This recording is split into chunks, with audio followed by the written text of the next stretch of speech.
संचालकाचं हे अगदी ठरलेलं वाक्य असतं, थोडक्यात परिचय करून देतो. तो थोडक्यात करताना त्याला जी धाप लागते त्याबद्दल कोणीही बोलत नाही.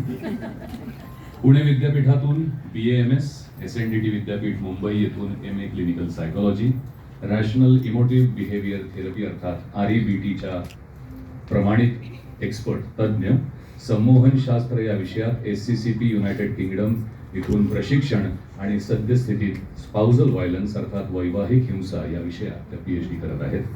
श्यामची आई फाउंडेशन, स्केल अप एज्युटेक या संस्थांच्या R&Dच्या त्या अध्यक्ष आहेत. तसेच बालभारतीच्या शिक्षण मंडळाच्या अध्यक्ष म्हणून त्या कार्यरत आहेत. अविरत हा 40,000 माध्यमिक शिक्षकांच्या व्यावसायिकतेत वृद्धी करणारा ऑनलाईन कोर्स तसेच कामाच्या ठिकाणी होणाऱ्या लैंगिक छळास प्रतिबंध कसा करावा याचं मार्गदर्शन करणारा राज्य महिला आयोग प्रमाणित ऑनलाईन कोर्स याची निर्मिती शिरीषाताईंनी केलेली आहे. SNDT Fergusson college, Sancheti hospital, FLAME विद्यापीठ इथे सहयोगी प्राध्यापक तसेच व्हिजिटिंग फॅकल्टी म्हणून त्यांनी काम पाहिलेलं आहे. हेमा होनवाड यांच्याबरोबर लिहिलेल्या विधायक शिस्त या पुस्तकासाठी त्यांना मानाचा डॉक्टर कुमुद बन्सल पुरस्कार प्राप्त झालेला आहे. बौद्धिक क्षमता वाढीमध्ये आयुर्वेदिक औषधांची भूमिका या विषयावर त्यांनी शोधनिबंध सादर केलेला आहे.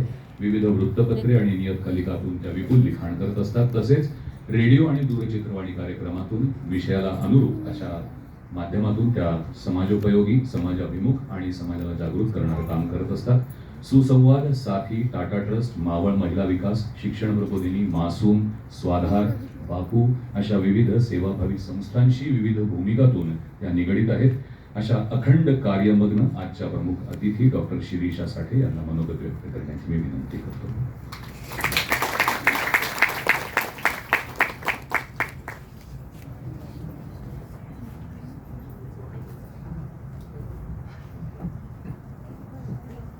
व्यासपीठावरील सर्व मान्यवर, उपस्थित सर्व जाणकार, पालक, समुपदेशक, पहिल्या प्रथमच अस्मिता, तुझं मनापासून अभिनंदन.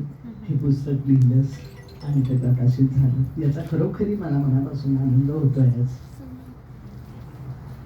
हे पुस्तक ज्यावेळेला अस्मिताने आणून दिलं त्यावेळेला आज हा प्रकाशन सोहळा असणार आहे आणि बोलायचं आहे म्हटल्यावरती अर्थातच मी ते संपूर्ण डोळ्याकडून घालून वाचले आणि त्यातल्या काही गोष्टी ज्या मला अगदी खरंच महत्त्वाच्या वाटत आहेत की का हे पुस्तक वाचलं पाहिजे, लेखलं पाहिजे, त्यातले काही मुद्दे सांगते आणि मग मला जे तुमच्याबरोबर शेअर करायचं आहे त्याविषयी बोलते. मुळात ह्या पुस्तकाचा जो संपूर्ण मला असा गाभा वाटला तो असा की पालकत्व हा आनंददायी प्रवास कसा असावा, व्हावा ह्यासाठी आणि हा आनंददायी प्रवास होण्याच्या मधले अडथळे जे काय असतात ते कसे दूर करता येतील ह्याविषयी अस्मिताने खूप सुंदर मांडणी केली आहे. कारण हल्ली बरेच वेळेला अगदी आपल्यापैकी जे कोणी समुपदेशक म्हणून काम करत असतील त्यांच्या लक्षात येते की प्रत्येक हल्ली पालकांना पेरेंटिंग ही खूप एक मोठी काय म्हणता येईल लायबिलिटी वाटते, ताण येतो त्या सगळ्याचा आणि तो ताण त्यातले येणाऱ्या अडचणी, मुलाच्या भविष्याविषयीचे असलेले सगळ्या काळज्या ह्या सगळ्यातनं पालकत्वाचा आनंदच निघून जात चाललाय का असं अनेक वेळेला दिसून येतं. तर मला हा त्यातला मुद्दा तिच्या पुस्तकातला संपूर्ण मांडणीची एक आपण सेंट्रल थीम म्हणून ती अशी वाटली की ह्याच्यामध्ये या प्रश्नांनी गांगरून जाऊ नका, तो प्रश्न आधी समजून घ्या आणि तो समजून घेतल्यानंतर त्याविषयी काय करता येईल ह्याचे काही उपाययोजना, असं इतकं ते सहज. म्हणजे मी असं म्हणेन अस्मिता की हे पुस्तक ना डिसेप्टिव्हली सिम्पल आहे. वाचताना असं वाटतं की अरे पण मग त्यातलं एक एक पॅरेग्राफ वाचत गेला की लक्षात येतं की ह्याच्यात इतक्या गोष्टी आहेत, इतक्या गोष्टी समजून घेण्यासारख्या आहेत. आणि मला असं वाटतंय की जे काम ती प्रत्यक्ष तिच्या काउन्सिलिंग रूममध्ये करते ते या पुस्तकाच्या निमित्ताने जावं आणि हे पुस्तक हे अनेक लोकांचं वैयक्तिक काउन्सिलर होऊ शकेल इतके अनेक मुद्दे ह्याच्यामध्ये आलेले आहेत. रेफरन्सेस पण दिलेले आहेत म्हणजे ज्यांना एखादा विषय अधिक खोलात जाऊन समजून घ्यायचं आहे. बहुतेक वेळेला ना लोक पुस्तकं लिहितात, लेख लिहितात, त्यावेळेला नेसेसरीली त्या लेखामध्ये किंवा त्या पुस्तकामध्ये आलेले काही महत्त्वाचे मुद्दे कुठून आले याचा उल्लेख करतातच असं नाही. पण मला हाही एक मुद्दा महत्त्वाचा वाटला की ज्यांना एखाद्या मुद्द्याविषयी अधिक सखोल जाणून घ्यायचं आहे, आणि सुदैवाने आता टेक्नॉलॉजीमध्ये या सगळ्या गोष्टी ॲक्सेसिबल आहेत, तर ज्यांना एखादा विषय अधिक खोलात जाणून घ्यायचा आहे त्यांच्यासाठी त्या सगळ्याच्या लिंक्स, त्याच्या सगळ्याचे संदर्भ हे देखील तिने दिलेले आहेत. त्यामुळे एका अर्थाने हे पुस्तक आपण ज्याला म्हणू ना की होलिस्टिक असं म्हणू ना की करिअर पण आहे, त्याच्यामध्ये मुलांच्या खेळाविषयी पण आहे, त्यांच्या बौद्धिक वाढीविषयी पण आहे, EQ विषयी पण आहे, इमोशनल कोशंट विषयी पण आहे, मानसशास्त्रातल्या अनेक कसोट्या त्याविषयी देखील तिने मांडणी केलेली आहे. अगदी जोहारी विंडो सारखे जे अगदी मानसशास्त्रामधले कॉन्सेप्ट आहेत, जे खरं तर रोजच्या वागण्यात आपल्याला सुद्धा उपयोगी पडू शकतात, अशाही संकल्पना तिने त्याच्यात मांडल्या आहेत. आणि सगळ्यात महत्त्वाचा जो भाग मला की जो कोविडच्या नंतर आणि आता जे जेन अल्फा आहे त्यांच्या संदर्भातली सुद्धा, म्हणजे मी असं नेहमी म्हणते की बाहेरच्या जगात जे बदल होतात ना, तर एज्युकेशनल सिस्टीम ही बाहेरच्या जगात घडणाऱ्या बदलांना प्रतिसाद देणारी सगळ्यात शेवटची सिस्टीम असते. हे आपलं खरंच दुर्दैव आहे. म्हणजे आत्ता सुद्धा मानसशास्त्राच्या अनेक प्रमुख पुस्तकांमध्ये मोबाईल हा शब्द देखील नाही. म्हणजे किती आपण अजून मागे राहणार आहोत. आणि ह्या सगळ्यात जे बाहेरचं जग झपाट्याने बदलत आहे आणि पालकत्वाची समस्या तिथेच यायला लागली की जे बदल होत आहेत ते त्याचा रेटा इतका प्रचंड आहे. आणि त्यामुळे शिकणाऱ्या पालकांच्या आधीनं गोंधळलेले पालक आहेत, आणि मग त्या गोंधळलेल्या पालकांना मूल घडवायचं असेल तर नेमकं आपण काय करणार, कारण आपलं मूल नेमकं कोण घडवतंय, आपण का मीडिया, हे कळतच नाही आहे. कारण तो जो काही स्क्रीनचा साईज बदलतो पुस्तक, परंतु स्क्रीन जो असतो तिथे जे काही घडतंय तेच आपलं मूल घडवतंय का काय. त्यामुळे आपल्याला जर आपलं मूल घडवायचं असेल तर शिकायला पाहिजे. त्या अर्थाने मला या पुस्तकाचं नावही खूप समर्पक वाटलं. त्यामुळे अगदी मला नक्की खात्री आहे की ज्या व्यक्ती हे पुस्तक विकत घेऊन वाचतील त्यांच्यासाठी हा पर्सनल काउन्सिलर म्हणून तर नक्कीच काम करेल. आणि आता सर म्हणले तसं की असं तिच्या मदतीशिवाय जर तुम्ही अनेक गोष्टी करत राहिलात तर जिथे खरंच खूप गंभीर समस्या आहे, जिथे व्यक्तिगत लक्ष घालण्याची गरज आहे, अशांपर्यंत तिची मदत पोचू शकेल. त्यामुळे हे पुस्तक खरंच मला खूप उपयोगाचं आहे. सुसंगत, कालसुसंगत तर आहेच आहे. म्हणजे विशेषतः शेवटचं प्रकरण, शेवटचा संपूर्ण भाग मला त्या अर्थाने खूप महत्त्वाचा वाटला. कारण कोविड नंतर खरं तर काय बदललं असं, म्हणजे तेव्हा आपण न्यू नॉर्मल हा शब्द खूप फ्रिक्वेंटली वाचत होतो, म्हणजे ऐकतही होतो. आणि तेव्हा आपल्याला सगळ्यांना वाटत होतं की ह्यातनं बाहेर पडल्यानंतर ना आपण माणूस म्हणून, प्रजाती म्हणून, देश म्हणून, कल्चर म्हणून आपण खूप बदलू आणि वेगळ्या अर्थाने आयुष्याकडे बघायला लागू, असं काहीसं त्या न्यू नॉर्मलमध्ये आपल्याला वाटत होतं. आणि ते किती फसवं होतं हे आता आपल्याला लक्षात येत आहे. आपण पुन्हा सगळेजण त्या ओल्ड नॉर्मलकडे आणि उलट अधिकच भडकपणाने त्या ओल्ड नॉर्मलकडे गेलो आहोत. त्यामुळे तेही जे पुस्तकातलं युनिट आहे मला ते त्याही अर्थाने खूप महत्त्वाचं वाटतं आहे. So good job Asmita.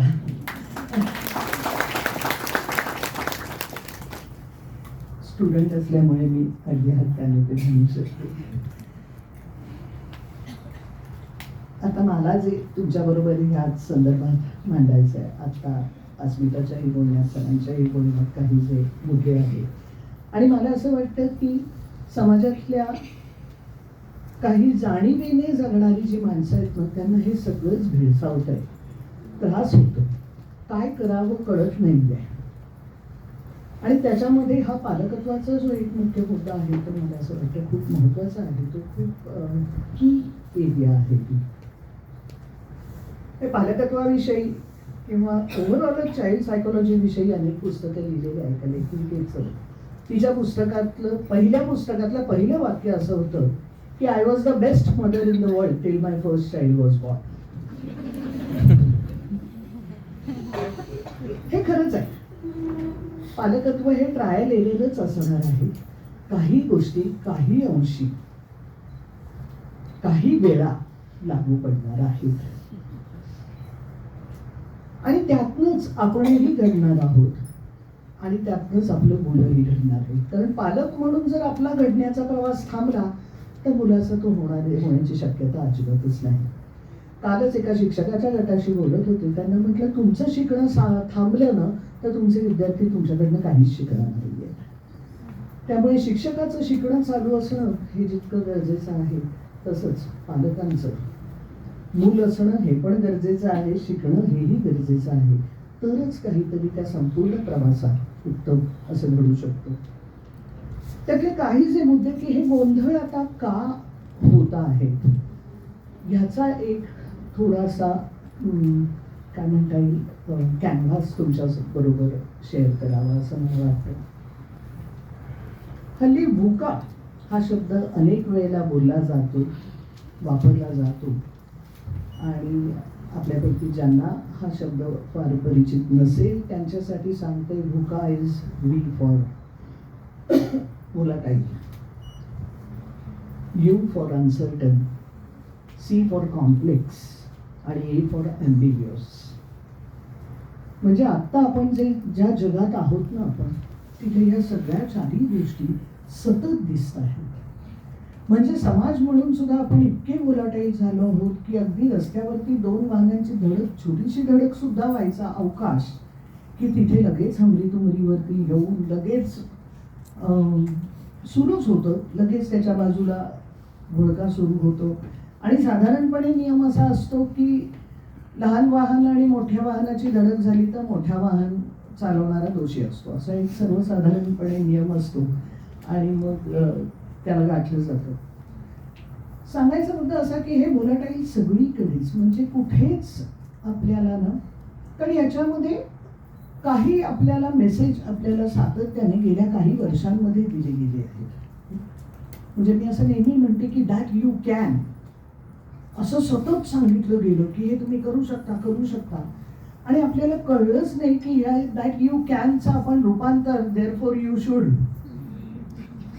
Therefore you must असं कधी केलं आणि ते शेपूट मुलांच्या मागे लावून दिलं. That you can therefore you should.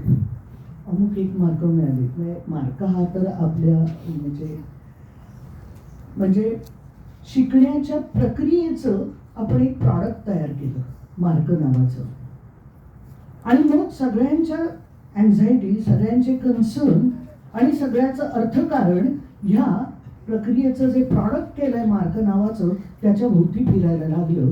वर्ग शिकतंय का नाही हे कळलंच नाही.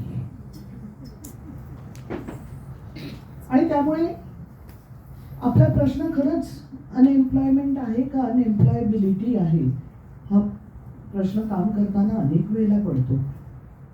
कारण अनेक वेळेला प्लेसमेंट करणारी मंडळी सांगतात की मॅडम अहो कॅम्पसला जातो आम्हाला एम्प्लॉयबल कॅन्डिडेट मिळत नाही. CGPA बघावं तर उत्तम आहे पण एम्प्लॉयबल कॅन्डिडेट मिळत नाही.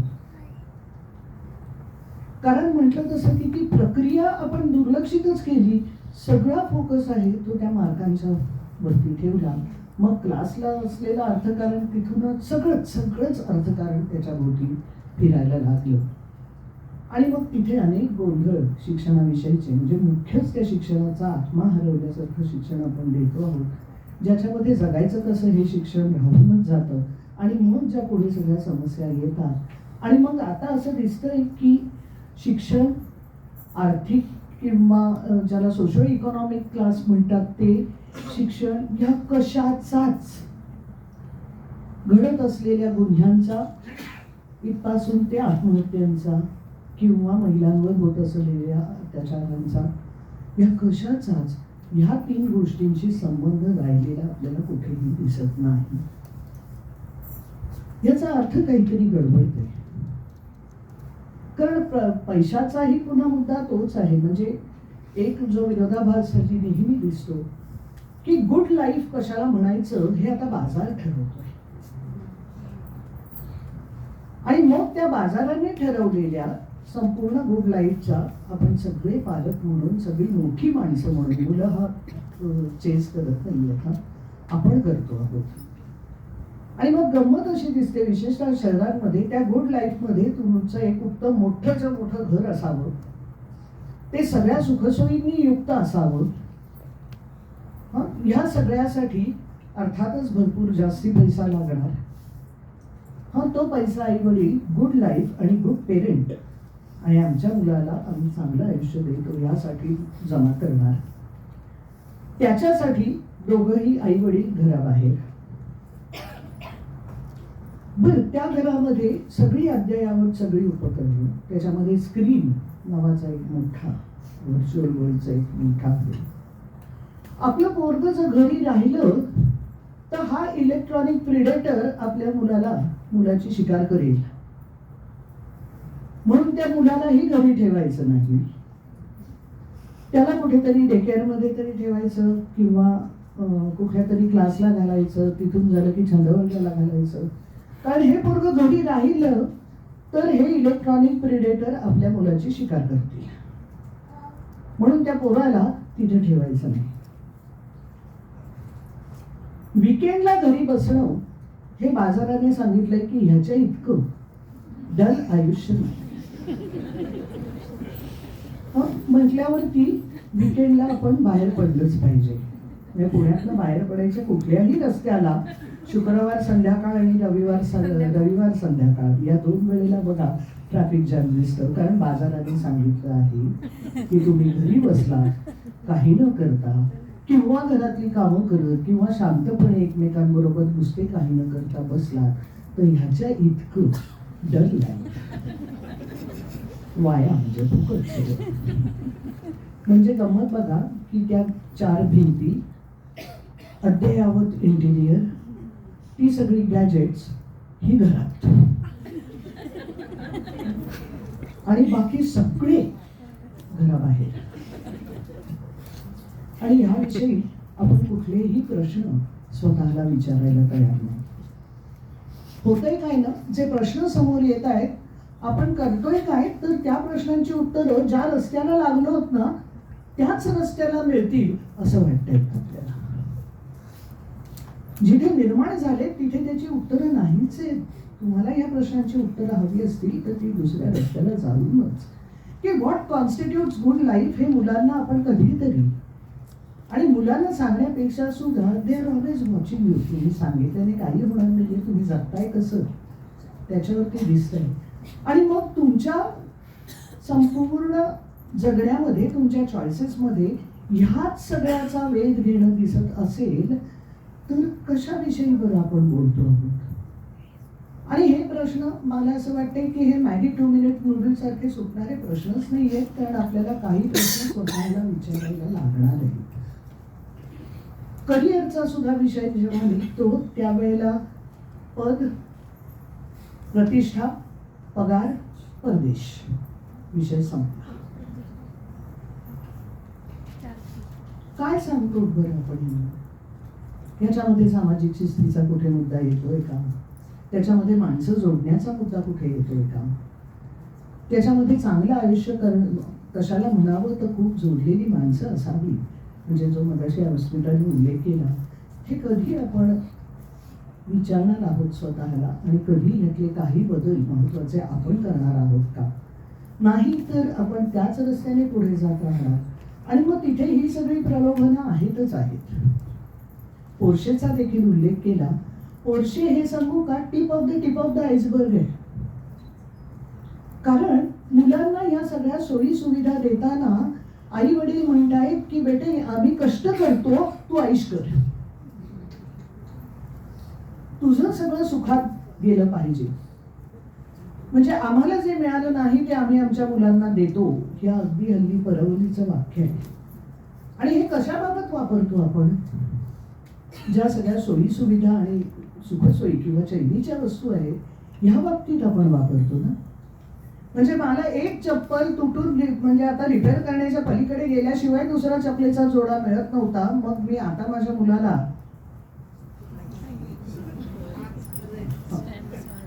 5-6 तर सोडूनच द्या, म्हणजे 12 दिवसाचं तान्ह बाळ ज्याचे पाय जमिनीला लागण्याची सुतराम शक्यता नाही, त्याच्यासाठी बारशाला ढिगाळभर बुटीज येतात. एकीकडे आपण जेंडर इक्वालिटी बाबत बोलतो, पण मुलींना गुलाबी बूट आणि मुलांना निळे बूट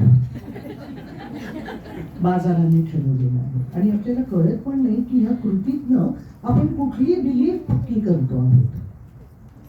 कारण ह्या सगळ्या गोष्टी की आम्हाला जे मिळालं नाही ते आम्ही आमच्या मुलांना देतो असं म्हणताना आपण यातल्या प्रत्येक गॅजेटला ना एक स्टिकर लावून देतो.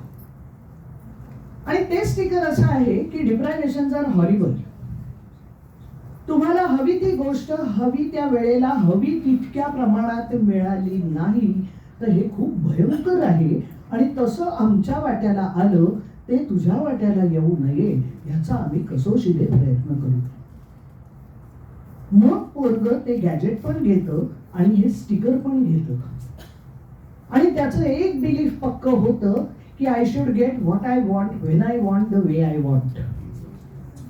आणि हे जर मिळत नसेल तर तुम्ही पालक म्हणून तरी कुचकामी आहात किंवा मी व्यक्ती म्हणून कुचकामी आहे. I exit. मोबाईल दिला नाही म्हणून आत्महत्या, व्यसनासाठी पैसे दिले नाहीत म्हणून खून. हे काय आहे तर ह्याच एका बिलीफचं एक्सप्रेशन आहे. आणि हे अनेक घरांमध्ये की आमच्या मुलाला ब्रँडेडच लागतं. कुठून त्याला कळलं कुठून ब्रँडेड काय असतं ते? लागतं हा शब्द तो मराठीमधला इतका सो हा जो भाग आहे ना. आणि मग एकीकडे व्हॉट्सअप वरती आपल्या लहानपणी कसं हे नव्हतं ते नव्हतं ते नव्हतं कधी किती आपण आनंदात होतो. मग असे मेसेजेस व्हायरल होत असतात.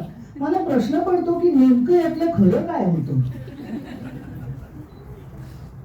भयंकर कष्टप्रद आणि दुःखदायी असं बालपण होतं का म्हणून मुलांना तुम्ही हे देताय का ते खरंच आनंददायी होतं? आणि मग आम्हाला जे मिळालं नाही ते आम्ही आमच्या मुलांना देतो असं जर आपण म्हणत असलो तर आम्हाला जे मिळालं ते मुलांना देण्याविषयी काय? मग आम्हाला तुलनेने शुद्ध हवा, शुद्ध पाणी, शुद्ध अन्न मिळालं तर ते आपल्या मुलांना देण्याविषयी आज आपण काय करतो आहोत? एक तरी दिवस व्हेइकल फ्री म्हणून आपण घालवतो का? किती प्रमाणात आपण सगळ्या रिसोर्सेसची उतमात सुरू केली आहे. आणि आपण असं म्हणतो की ह्या सगळ्यामध्ये आणि ह्या सगळ्याचा परिणाम स्वरूप म्हणून भूका वर्ल्ड जे तयार झालंय ते आपल्याच कर्तृत्वाने तयार झालेलं आहे. ते बाहेर कोणी हे समाज जे म्हणतो तो आपल्याच घरात जन्माला येतो. तो बाहेर कुठेतरी तयार झाला आणि आता आपलं घर आणि आपली मुलं आणि आपण पालक म्हणून फक्त त्याच्या रिसिव्हिंग एंडला आहोत. असं जर आपण आपल्या धर्मात राहिलो तर आपण बदलाचा प्रयत्न करणारच नाही. त्यामुळे फॅक्ट अशी आहे की हे भूका वर्ल्ड जर आपल्याला बदलायचं असेल तर आपल्याला प्रत्येकाला चेंज एजंट व्हायलाच लागेल. कोणीतरी बाहेरून काहीतरी करेल आणि मग हे जग बदलेल आणि मग ते आमच्या मुलांसाठी उत्तम होईल असं होणार नाही. हे आपण लक्षात घ्यायला.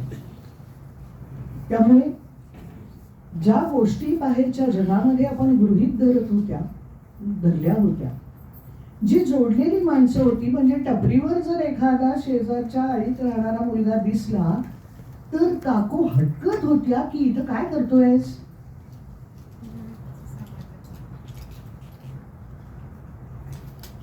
आणि त्या मुलाची आई पण लगेचच तुम्हाला काय करायचं आहे, आमचा मुलगा येतो, असं काहीही त्या काकूंना म्हणत नव्हती.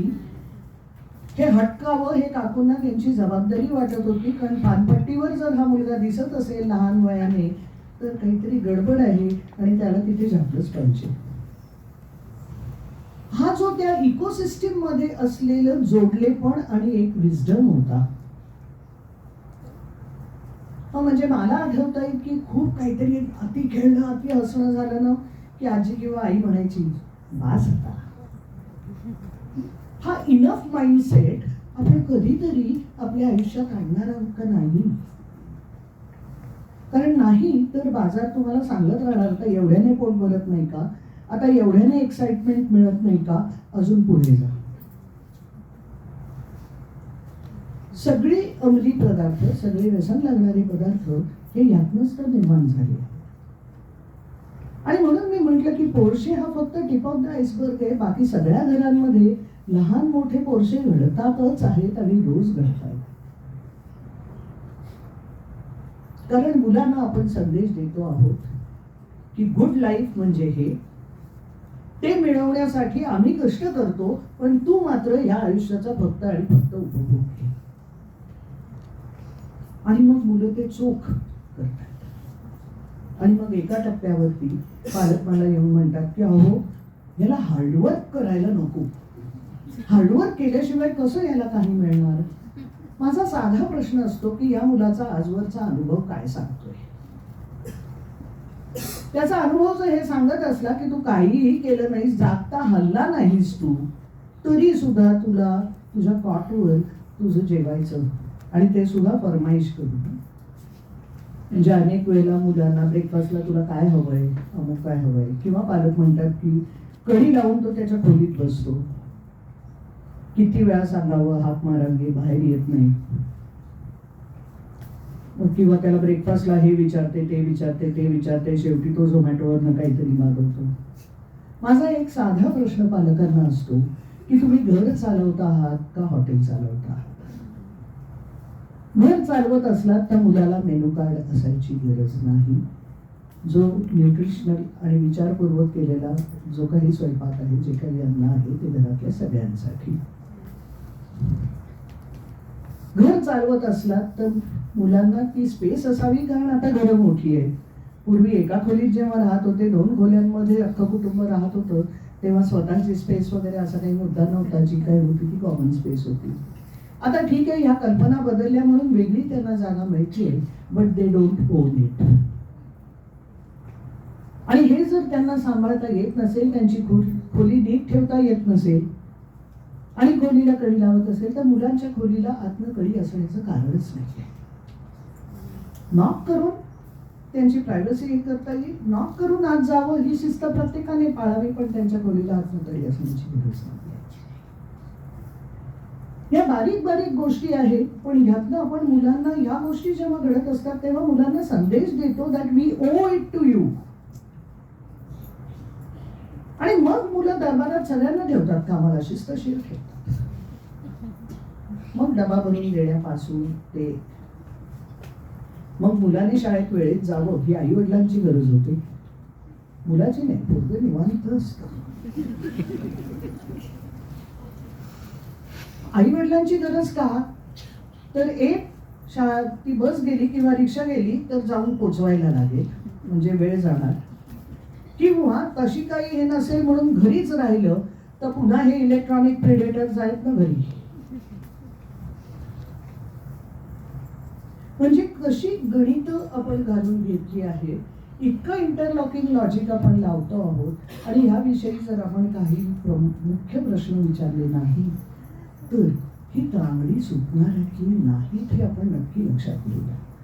आणि म्हणून पालकत्व हे आता जास्ती विशेषत्वाने जाणून घेण्याची, शिकण्याची गरज होती. कारण आतापर्यंत रिसेंट पास्ट पर्यंत, म्हणजे माझ्या जनरेशन पर्यंत तर नक्कीच, किंवा त्याच्याही नंतरच्या, पालकत्व आणि शिक्षक असणं हा सरळ सरळ अधिकारशाहीचा खेळ होता. तुझं भलं कशात आहे हे मला कळतं. आणि एक प्रकारची अशी कस्टोडियल हे होती की यांना सुरक्षित राखणं आणि यांना रिवॉर्ड किंवा पनिशमेंट देण्याची ताकद आमच्यामध्ये असणं, आणि तुला तुझं भविष्य कशात आहे आणि तू तुझ्या भल्यासाठी तू काय केलं पाहिजे ते आम्हाला कळतं. आता ह्या सगळ्या वाक्यांना जेव्हा ते मूल तिथेच राहायचं, तिथेच मोठं व्हायचं, तिथेच त्याचं लग्न होऊन त्याचं कुटुंब तिथेच वाढायचं, तेव्हा ह्या वाक्यांना काहीतरी अर्थ होता. आता जो तो मायग्रेट होतो आहे, गावातलं मूल तालुक्याला, तालुक्याचं मूल शहरात, एका शहरातलं दुसऱ्या शहरात, एका देशातनं दुसऱ्या शहरात, तिथे त्याचं जग कसं असणार आहे, त्याची आव्हानं काय असणार आहेत हेच आपल्याला माहित नाही. आणि आपण कुठल्या जोरावर म्हणतो आहोत की तुझं भलं कशात आहे आम्हाला कळतं. अनुभव असणं हा जो एक संपन्नतेचा मुद्दा होता ना, आता तो हळूहळू इररेलेव्हंट व्हायला लागलाय. कारण सगळेजण मायग्रेट होत आहेत आणि त्यामुळे अधिकारशाही चालणार नाही हे कळतं. मग त्या नादात पालक दुसरं टोक गाठतात, ते म्हणजे त्याला हवं ते करू देत. आता ह्या हवं ते करू देत मध्ये मुलाने खरोखरी हवं ते केलं आणि त्याचे परिणाम पालकांना पटण्याच्या आणि पचण्याच्या पलीकडे असले की पुन्हा पालकांना एकच गोष्ट माहिती असते, ती म्हणजे पुन्हा कंट्रोल आणणे. ह्या सगळ्या ॲम्बिव्हॅलन्स मध्ये सगळे पालक अडकतात की अथॉरिटेरियन चालणार नाही हे कळतंय, पण ओव्हर परमिसिव्ह होऊनही चालणार नाही. आणि मग त्याच्यामध्ये जो एक मुद्दा आहे की democratic parenting, democratic relationship, democratic family. Democracy ही आपण पॉलिटिकल आयडिओलॉजी म्हणून स्वीकारली आहे, पण डेमोक्रेसी हा आपला वे ऑफ लाईफ अजूनही झालेला नाही. आणि तो व्हायचा असेल तर मग या मुलांना त्याचे जे काही प्रमुख 4 आधारस्तंभ म्हणजे लाईफ हॅज बीन लिव्ड अशा अर्थाने, democracy as a way of life, त्याविषयी मी फक्त बोलते आणि थांबते. याचे 4 प्रमुख गोष्टी. एक अर्थातच फ्रीडम. पण त्या फ्रीडमचा अर्थ काय, त्याची करस्पॉन्डिंग रिस्पॉन्सिबिलिटी काय. कारण काय आहे ना की स्वातंत्र्याचा वापर आणि जबाबदारीची उचल ह्यातला बॅलन्स गोंधळला की पंचायत व्हायला लागते. त्यामुळे फ्रीडमचा अर्थ त्याला करस्पॉन्डिंग रिस्पॉन्सिबिलिटी कुठली आहे हे न करता नुसताच फ्रीडम दिला गेला तर त्यातनं सेन्स ऑफ एन्टायटलमेंट म्हणजे काय. मग मी बाहेर जाताना विचारायचं नाही, मी किती वाजता येणार हे सांगितलं पाहिजे, हे बंधन मी पाळणार नाही, मग फोन करणार, मग ते फोन स्विच ऑफ येणार. पण विदिन द गिव्हन कॉन्टेक्स्ट पालकांना वयाच्या 40व्या वर्षी जो फ्रीडम आहे तो मुलाला त्याच्या 14व्या वर्षी असणार नाही हे निश्चित. पण कुठला आहे आणि कुठला फ्रीडम हवा असेल तो त्याने कुठलंही प्रिव्हिलेज किंवा फ्रीडम त्याने कमवायचं कसं याविषयी कुठलीही मार्गदर्शक तत्व नाही. आणि मग तिथे स्वातंत्र्याचा वापर किती आणि जबाबदारीची उचल किती याचं प्रमाण गोंधळात करतात. याविषयी खूप बोलण्यासारखं आहे, पण ते एक प्रमुख. दुसरा भाग आहे तो इक्वालिटीचा. एक लक्षात घेऊया की कुठलीही 2 व्यक्ती जगामध्ये कधीही इक्वल असणार नाहीये. पण democracy as a way of life आपण जेव्हा म्हणतो तेव्हा त्या इक्वालिटीचा अर्थ असा की no matter who you and me are, our claim to dignity and respect remains the same. हे अथॉरिटेरियन पॅरेंटिंग मध्ये फारसं सांभाळलं जात नव्हतं, पण आता ते सांभाळण्याची गरज आहे. त्यामुळे मुलांशी बोलताना काय, घरात कोणाशीही बोलताना त्या व्यक्तीचा क्लेम टू डिग्निटी आणि रिस्पेक्ट हा एकसारखाच आहे याचं भान विसरून चालणार नाही. आणि हे पालकांच्या मागण्यात दिसलं तर ते मुलांमध्ये उतरण्याची शक्यता खूप आहे. तिसरा भाग कोऑपरेशन. कॉम्पिटिशन या शब्दाला ज्या वेळेला रिसोर्सेस कमी होते तेव्हा कॉम्पिटिशन हे संपूर्ण उत्क्रांतीमध्ये एक हे म्हणून टिकलं. आता आपण एवढा अबंडन्स आणि एवढी सिक्युरिटी तयार केल्यानंतर आता कोऑपरेशन हे जाणीवपूर्वक जोपासायला पाहिजे. नाही तर त्या कॉम्पिटिशन मध्ये जे होत आहे ते आपण रोज उठून बघतो आहोत. गरजच नाही आहे आता आपल्याला कॉम्पिट करण्याची, एवढा अबंडन्स आपण क्रिएट केला आहे. आणि चौथा मुद्दा जो आहे तो pro social behaviour with intrinsic motivation. म्हणजे काय म्हणता येईल, समाजाप्रती किंवा बाहेर मी वागताना माझं जे वर्तन आहे ते माझ्या स्वयंप्रेरणेने घडतं आहे. मी ट्रॅफिकचे सिग्नल पाळते याचं कारण त्याच्या मागे सुरक्षितता हे महत्वाचं मूल्य आहे. तिथे ट्रॅफिक पोलीस आहे म्हणून मी पाळत नाही. पण अनेक वेळेला पालक मुलांना शाळेतनं घरी घेऊन जाताना खुशाल सिग्नल तोडतात. So democracy. आणि मग आपण म्हणतो की ट्रॅफिक पोलीस कसे पैसे उकळतात.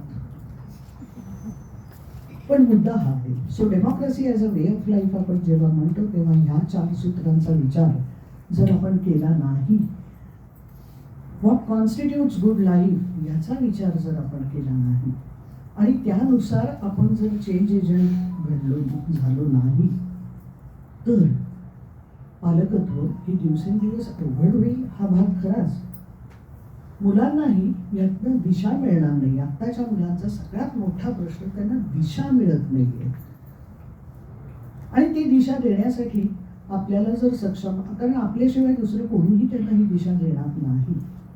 आणि त्यामुळे ह्या बाबतीत पालकांनी स्वतःला एज्युकेट केल्याशिवाय, स्वतःला शिक्षित केल्याशिवाय, कॉमन सेन्सिकली मला वाटतं म्हणून, माझ्या लहानपणी असं होतं म्हणून, असं जर म्हणून आपण काही करू लागलो तर ते लागू पडणार नाही हे निश्चित.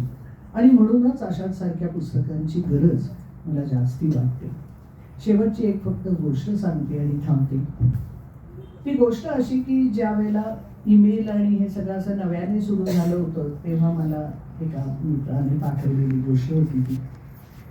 ती गोष्ट एका शेतकऱ्याची होती आणि ती गोष्ट अशी आहे की त्या शेतकऱ्याला सलग 5 वर्ष बेस्ट कॉर्न क्रॉपचं कॅश प्राइज मिळत होतं.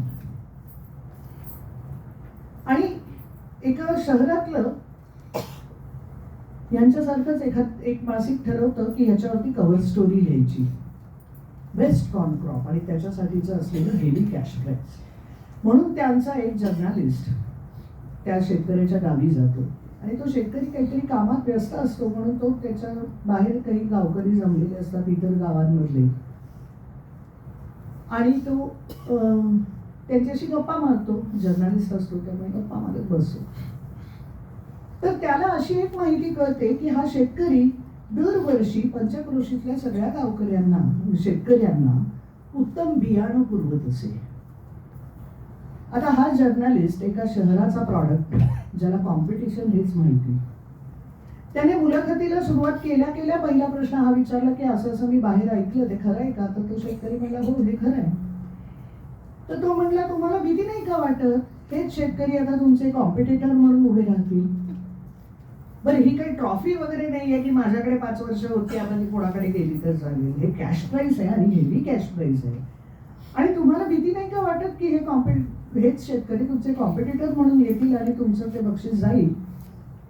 तर तो शेतकरी त्या जर्नलिस्टला सांगतो की निसर्गाचा एक साधा नियम आहे. पॉलिनेशन जे होतं ना, परागीभवन जे होतं ना, ते वाऱ्यामुळे होतं. आणि माझ्या शेतात वाहून आलेला वारा हा पंचक्रोशीतल्या शेतातनं वाहून येतो. त्याने जर चांगल्या दर्जाचे पराग आणले नाही तर माझ्या शेतामध्ये चांगल्या दर्जाचं पीक येणं शक्य नाही. त्यामुळे माझ्या शेतात उत्तम पीक यायला पाहिजे असेल तर पंचक्रोशीतल्या शेतामध्ये चांगलंच पीक आलं तरच माझ्या शेतातलं पीक. मला असं वाटतंय की पालकत्वाबाबत सामाजिक पालकत्वाचा सुद्धा जर आपण विचार केला नाही, आपल्याला काय करायचंय आपलं आपलं बघू हे जर केलं तर आपल्या शेतातलंही बियाणं उत्तम येण्याच्या शक्यता खूप कमी आहे. थँक्यू.